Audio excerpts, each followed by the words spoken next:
Today, I'm taking a 4-hour flight from London Stansted to Lanzarote in the Canary Islands with Jet2 to answer the question once and for all, does anything beat a Jet2 holiday? This budget airline skyrocketed to global fame for an internet meme, but what are they actually like to fly with? And more importantly, are they worth the money? I arrived at Stansted Airport just after 5 AM in the morning and things were already hustling and bustling. Unlike most airlines here, Jet2 actually have a pretty big check-in area and it was all decked out for Christmas with some friendly looking staff wearing Christmas jumpers. I got my boarding pass online though, so I didn't need to queue up here, but it shows already that Jet2 put a lot more effort into being a jolly holiday airline than most carriers. Anyway, Stansted is insanely busy at this time of morning as so many flights are scheduled to depart between 6 and 7 AM, and I always find it amazing just how dominant Ryanair are at this airport. On this screen, there's only 3 out of 46 departures that aren't Ryanair, which is just crazy to me.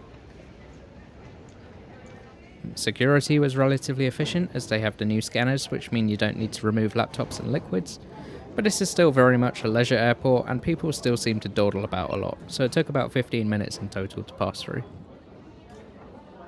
Then you have to walk through what seems like miles and miles of duty-free and shops to reach somewhere to sit. And my next monologue isn't a critique of Jet2 at all, but a rant about how bad Stansted Airport is in general. Stansted is just an extremely badly designed airport from a passenger experience perspective. It's designed to have as much shop space as possible, so it feels incredibly overcrowded with nowhere to sit, and you can see on this map of the departure hall, it's almost entirely shops with just a long narrow path winding through. And they don't announce the gate number until just before boarding, so you're forced to stay in this mosh pit of people waiting around in a tiny space. And remember, this is the 4th busiest airport in the UK by the way, with 30 million passengers a year, and it's really just not fit for purpose. Just this year though, the airport submitted planning permission to significantly increase the terminal size and passenger capacity, which would be great, but this is the UK, so maybe after 20 years and going 5 times over budget, it might eventually be built.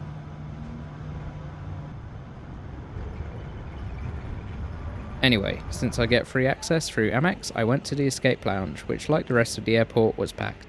The coffee machine was broken and they don't have toilets, so I definitely don't think it's worth the £49 entry fee they charge at all. But at least the full English breakfast is decent. If you want to see more, you can find my full review video down in the description below. Who are Jet2? Nothing beats a Jet2 holiday. And right now, you can save £50 per person. That's £200 off for a family of 4. Unless you've been living under a rock, you've probably seen, or at least heard, this ad all over the internet. And obviously, if you're European, you probably know they're a British holiday airline. But I saw some American people on Reddit the other day who thought it was just a made-up meme and didn't have a clue that Jet2 are actually real. So for people like that, let me give a brief overview.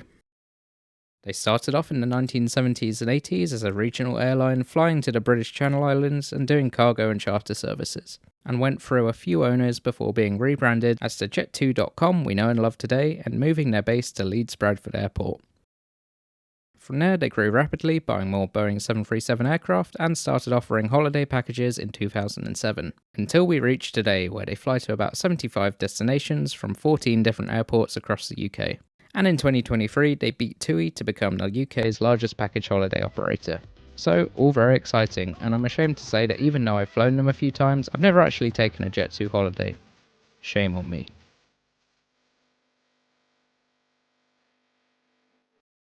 I went to my gate as soon as it was announced, and our plane was already waiting. And looking at delivery, I thought it looked familiar, but it was only after a recent trip to the USA where I put 2 and 2 together. Allegiant, an American budget airline, have the exact same paint job, and turns out Jet2 leased a bunch of planes from Allegiant and just decided to adopt the livery because they liked it so much. This is Jet2's official livery, and I have to say I prefer the Allegiant one. This grey is just extremely ugly in my opinion.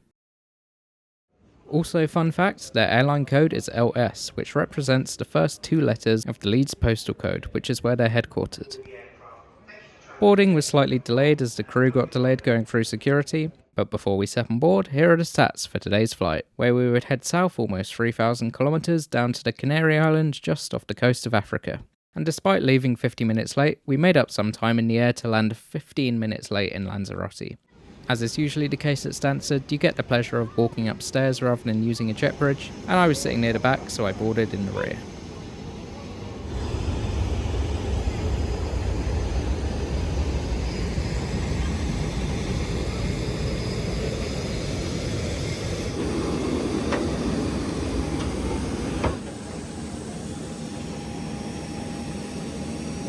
Stepping on board, the cabin has some very strong red mood lighting, which was very noticeable on camera. Here I've tried to edit the footage a bit to remove the redness, but sorry if it still looks a bit weird.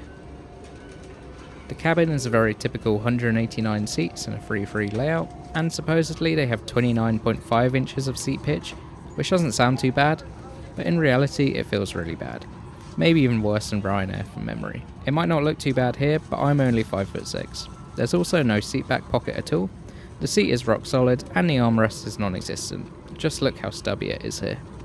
Of course there's also no recline, and the tray table isn't adjustable either, but there is at least a cup holder. Also a first for me, no window shade, which became really annoying later in the flight when the sun shone right in my face. But I managed to somewhat fix that with the safety card. Lastly, they have lights and an air vent, which is very generous, and the biggest stack of literature I've seen in a while. 3 magazines, the safety card, and some special offer cards too, which I'll show you after takeoff. And we're ready to go, but unfortunately we have an air traffic control time slot restriction. That's the bad news. The good news is it's not too long, it's about 25 minutes. Now, not much to see on takeoff as the window was fogged up, but once we're in the air we had some fantastic sunrise views, so get ready for that, coming up now.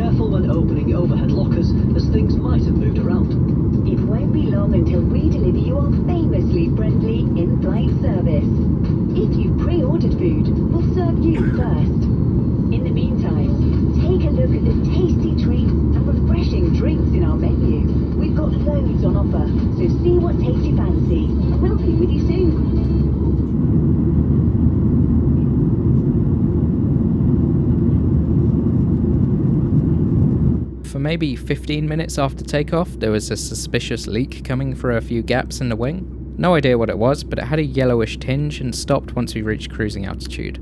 So leave a comment if you have any idea what that is. Pre-ordered meals were then served impressively fast, pretty much as soon as the seatbelt sign went off, so they must have put it in the oven before takeoff to be that efficient.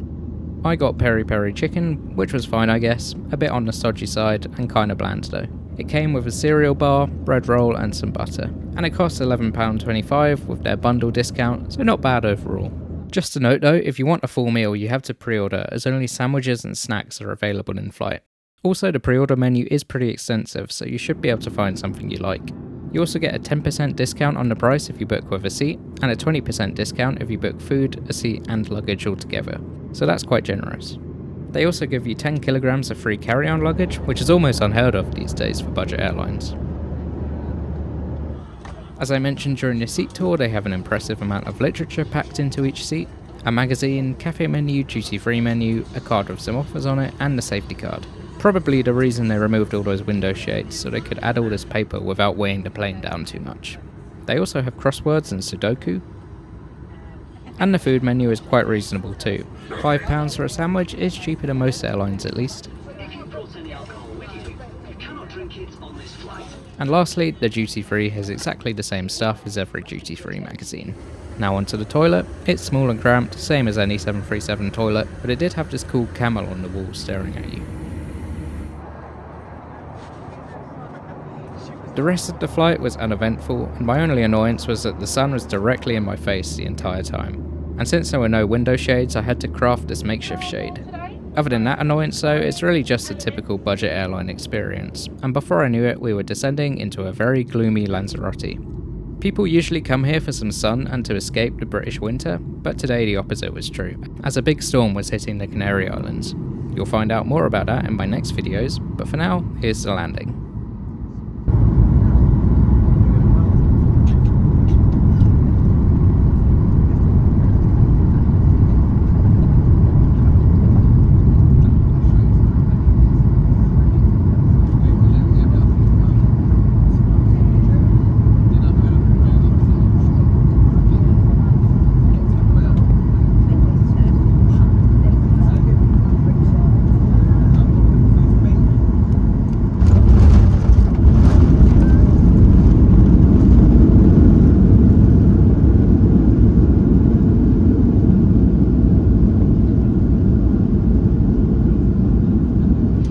you're on a Jet2 holiday, your arrival transfer information is now available in our app, but we'll also send it by SMS.